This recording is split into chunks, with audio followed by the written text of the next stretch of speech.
Sebuah film bertemakan jeb-jeban dan uppercut yang akan membuat para jawara baku hantam orkes dangdut tahu tentang disiplin bela diri dan arti sebuah perjuangan.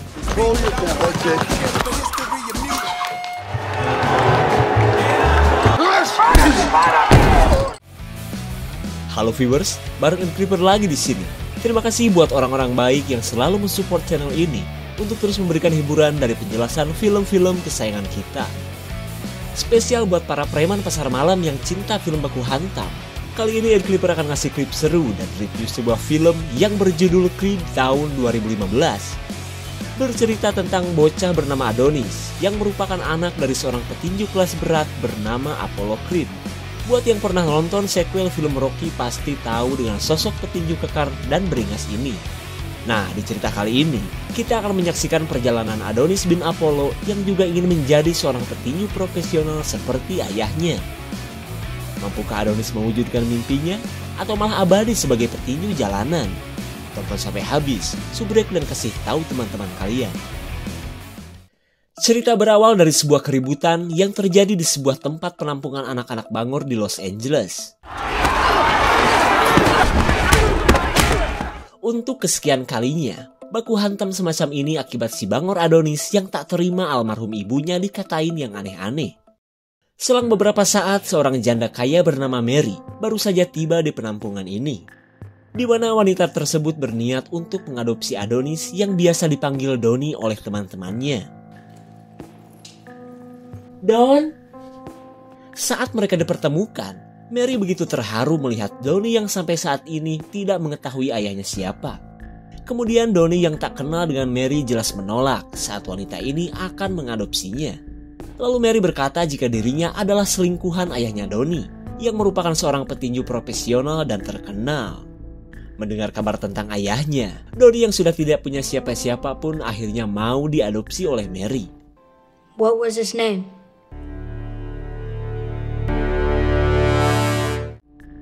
17 tahun berlalu, Donnie yang sudah menjadi anak angkat Mary kini menjadi seorang petinju jalanan di Meksiko. Karena setelah mengetahui siapa ayahnya, ia berambisi untuk menjadi seorang petinju juga. Dan kali ini Donnie akan berlaga di pertandingan amatir, meskipun besok ia harus ngantor.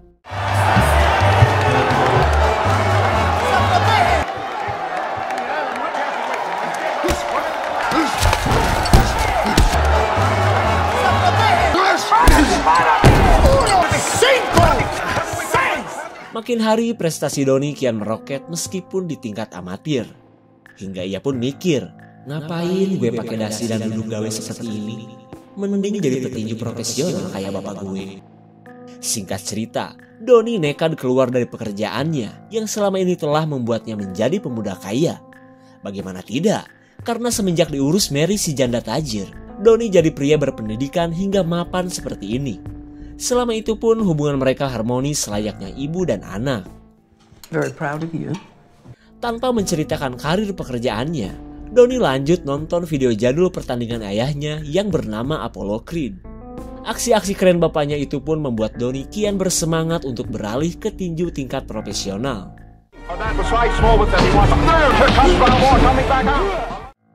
Di keesokan harinya, Donnie mendatangi Sasana yang telah membesarkan nama ayahnya. Dengan gaya songongnya, Donnie pun meminta si pelatih untuk memperbolehkannya bergabung di tempat ini. Namun riwayat Donnie yang seorang petinju jalanan membuat si pelatih menolak meskipun bapaknya adalah kebanggaan Sasana ini. Akibat penolakan tersebut, Donnie nekat unjuk gigi dengan menantang para atlet di tempat ini. Tak tanggung-tanggung, ia akan memberikan mobil miliknya jika ada yang mampu mengalahkannya. What I gotta put up for? You a pro, right? You ain't got to prove nothing to me. No headgear. Setelah meng-KO seorang atlet, kesombongan Donnie semakin menjadi-jadi. Ia pun kembali pepe dengkreng dan melontarkan tantangannya lagi. Who's next? Lawan aing. Seorang atlet pro bernama Wheeler jelas tak tinggal diam melihat kelakuan Donnie yang belagu. You got your headgear on. Good job.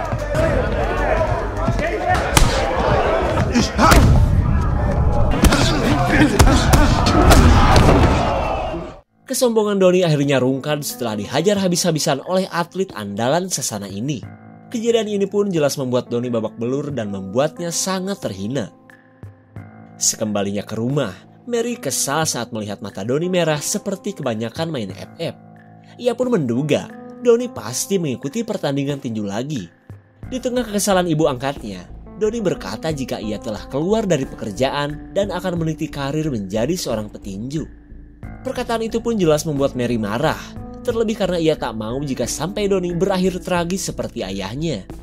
Meskipun tak tega melihat ibunya bersedih, tapi itu tidak menyurutkan niatan Donnie untuk mencari pelatih yang bisa mewujudkan mimpinya. You don't have to call me.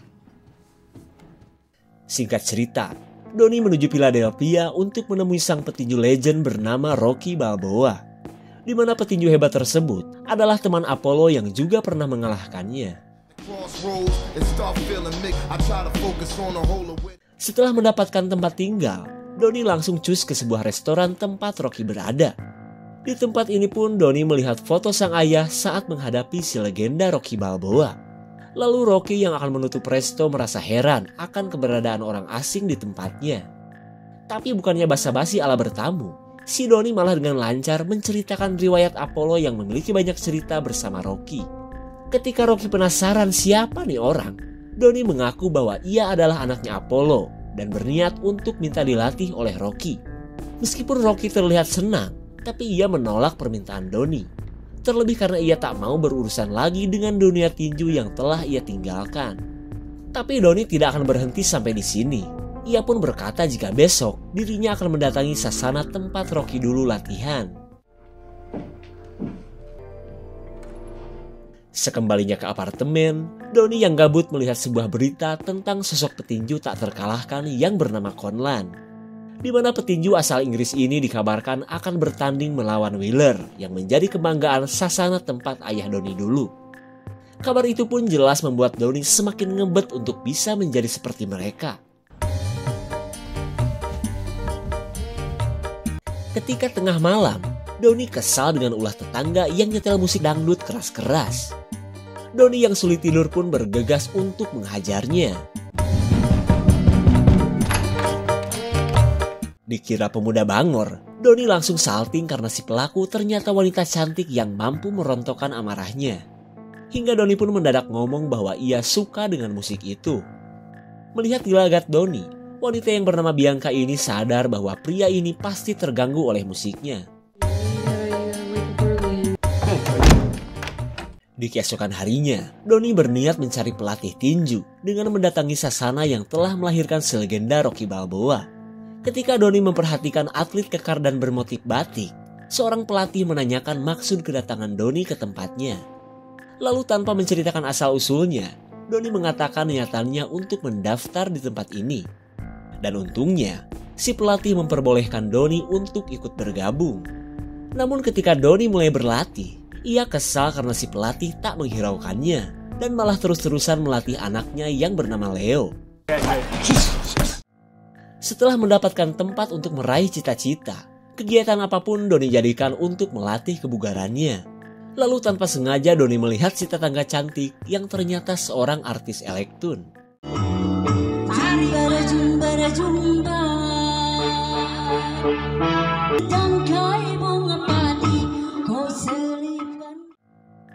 Di hari berikutnya, Donnie yang berada di sasana melihat sebuah berita tentang pertandingan Conlan dan Wheeler yang gagal berlangsung.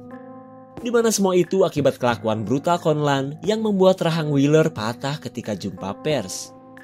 Lalu ketika latihan usai, Donnie berjumpa dengan Rocky yang tak pernah ia lihat di sasana. Donnie pun bercerita akan kelakuan si pelatih yang tak pernah benar-benar melatihnya. Kemudian Donnie meminta Rocky untuk melatihnya di sasana, karena ia tak mau terus-terusan diacuhkan oleh si pelatih yang pilih kasih. Melihat Donnie yang begitu kekeh, Rocky akhirnya menuliskan beberapa teknik latihan dasar tinju kepada Donnie.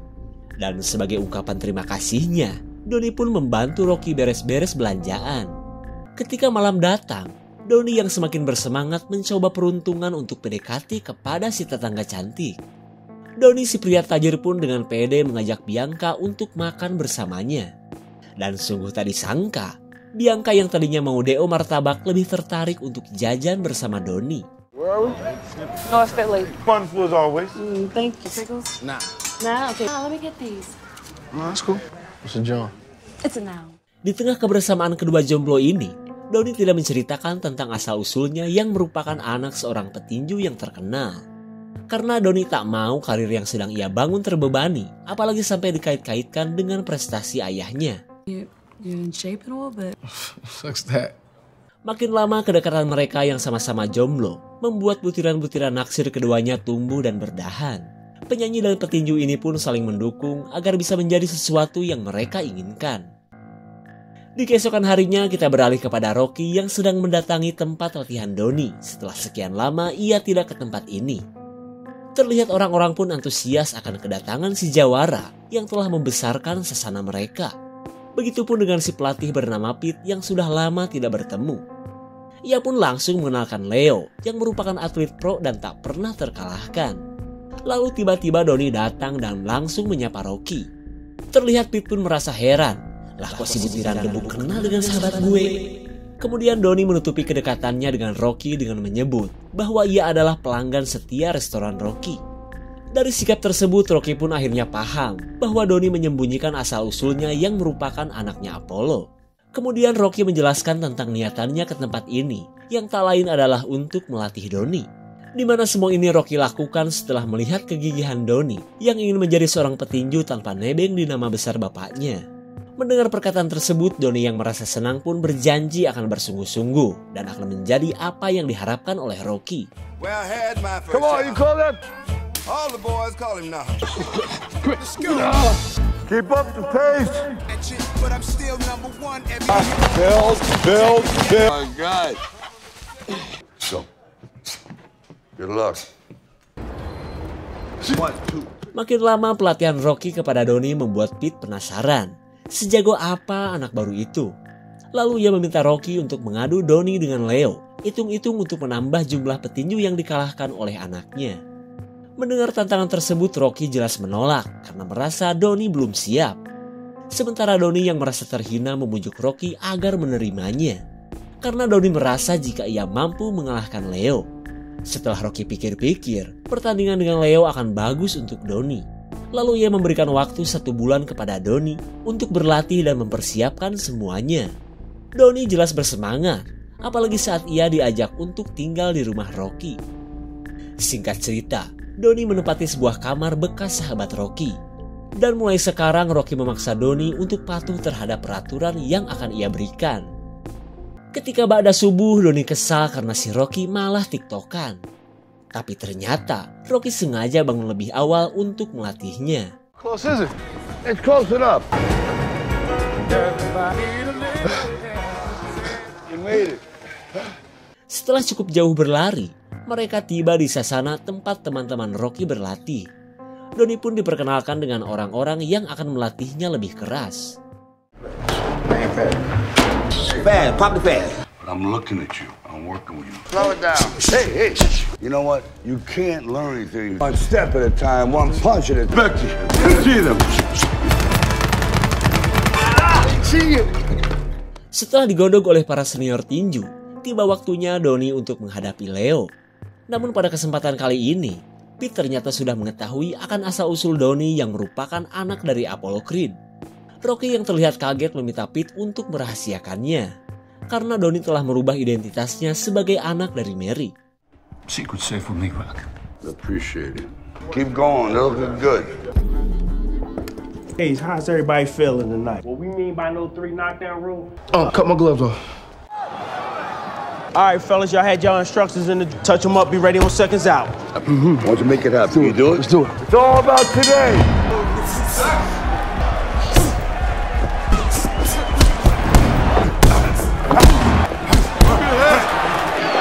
There you go.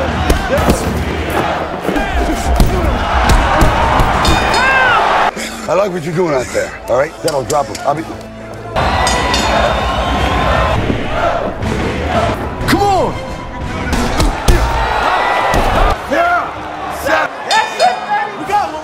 Pertandingan yang dimenangkan Donnie si pendatang baru membuat mata publik jelas tertuju kepadanya. Sementara Rocky terlihat bangga akan kemenangan Donnie yang membuat Bianca kini semakin lengket kepadanya. Tapi di keesokan harinya, Bianca akhirnya mengetahui akan asal-usul Donnie yang ternyata sudah menyebar.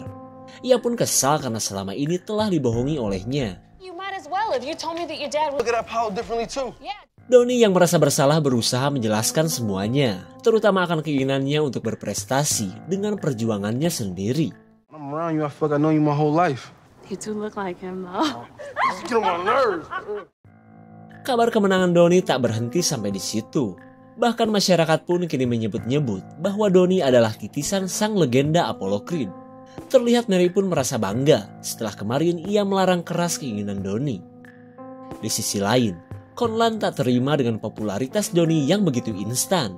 Ia pun memaksa Tommy si pelatih untuk segera menggelar pertandingan dengan Donnie. Karena ia tidak sabar untuk mengalahkan Donnie yang ia anggap cuma numpang tenar pada nama besar Apollo Creed. Singkat cerita, Tommy dan Rocky mempertemukan para petinju mereka. Tommy pun langsung memberikan tantangan meskipun ia tahu pertandingan ini tidak layak dan tidak seimbang. Ketika Donnie menerima tantangan tersebut, Tommy memintanya untuk membawa nama Creed pada nama belakang Donnie. Oh, jelas saja, Donnie langsung menolak karena ia tak mau bawa-bawa nama ayahnya.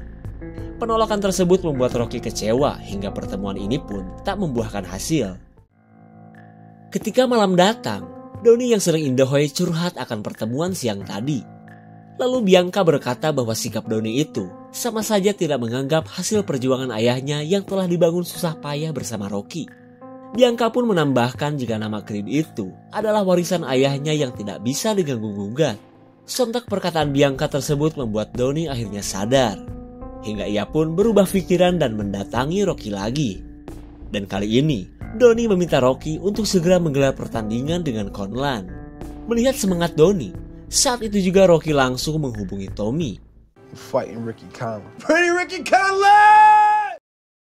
Don't work too hard, Rock. Yeah. One, two. Take a break.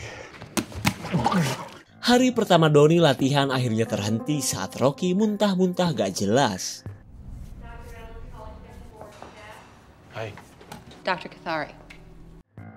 Setelah dilakukan pemeriksaan, Bu Dokter memberikan kabar mengerikan bahwa Rocky mengidap kanker.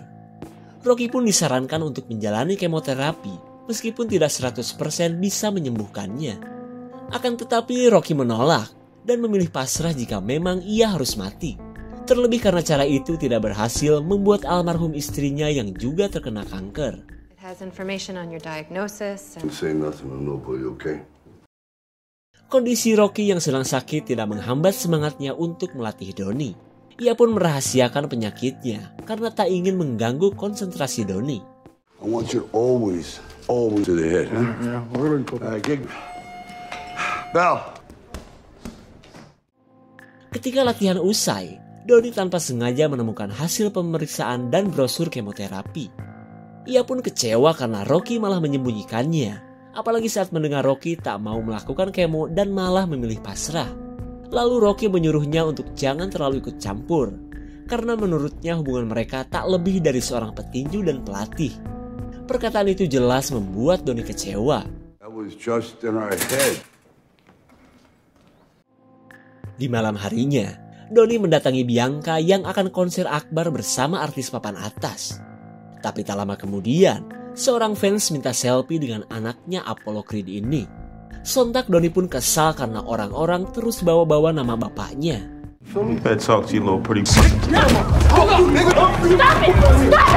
Keributan yang akhirnya membawa Donnie ke polsek membuat Rocky langsung menemuinya. Lalu Rocky meminta maaf atas semua perkataannya yang cuma efek dari stresnya saja. Namun sepanjang apapun Rocky ngomong, Donnie yang masih tak terima memintanya untuk segera pergi.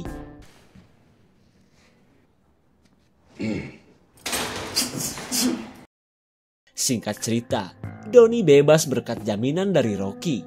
Dan karena kepeduliannya tersebut, Donnie langsung menemui Rocky dan meminta maaf kepadanya. Lalu ia berkata jika dirinya tak mungkin latihan, sementara Rocky cuma duduk pasrah menunggu mati. Mendengar kepedulian Donnie, Rocky pun mengaku bahwa cuma Donnie lah satu-satunya orang yang peduli kepadanya. Dan hingga pada akhirnya, Rocky pun mau menjalani apa yang Donnie mau. We used to do that with one. He'll probably drop you.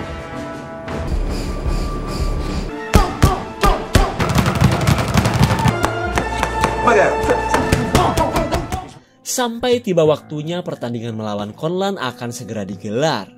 Tim Donnie pun jauh-jauh datang ke Inggris untuk memenuhi tantangan dari petinju yang tak pernah terkalahkan itu. Sesaat sebelum pertandingan, Donnie mendapatkan kado dari Mary. Dan bukan cuma dapat dukungan saja, Donnie pun mendapatkan kolor baru untuk pertandingan spektakuler ini. You never been in front of this many people, but it's what you leave in that ring, not your father's memory. Time, perfect. Let's go, guys.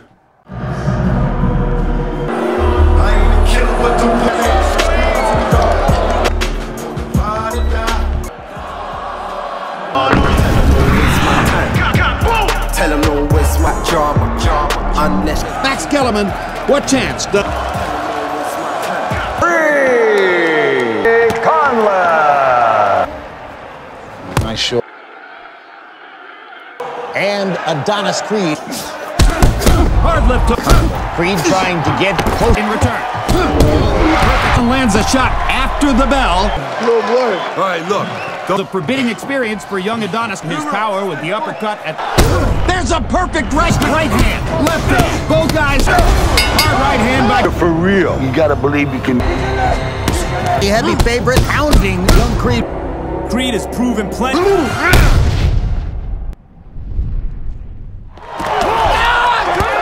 Dottie, get up! Come on, baby. The referee is dusting Creed's glove. Work to do for Conlan. Body. Pukulan telak dari Conlan membuat mata kiri Donnie cedera. Dan makin lama, kelopak matanya membengkak hingga membuat Donnie mirip Dajjal. Namun karena Donnie tak ingin menyerah, Rocky terus memberikan pengarahan agar Donnie bisa bertarung di ronde terakhir ini. Round 12, expected to see him in a 12th round. It comes through with a shot, you can't... Creed getting bends, puts the champ in the corner. The fight is down. That is the first time in his round. The bell sounds, so Conlan may have a new champion. And Hampir saja Donnie berhasil meng-KO Conlan. Terlihat semua orang pun kagum karena Donnie mampu bertahan sampai ronde terakhir. A round of applause and still the world. Kemenangan mutlak akhirnya didapat oleh Conlan. Tapi meskipun demikian, para penonton kini menyemangati Donnie Creed si pendatang baru yang cuma terpaut angka tipis dengan Conlan. Dan berbeda seperti sebelumnya, di mana kali ini Donnie mengungkapkan rasa bangga kepada sang ayah yang akan selalu menjadi motivasi terbesar dalam hidupnya.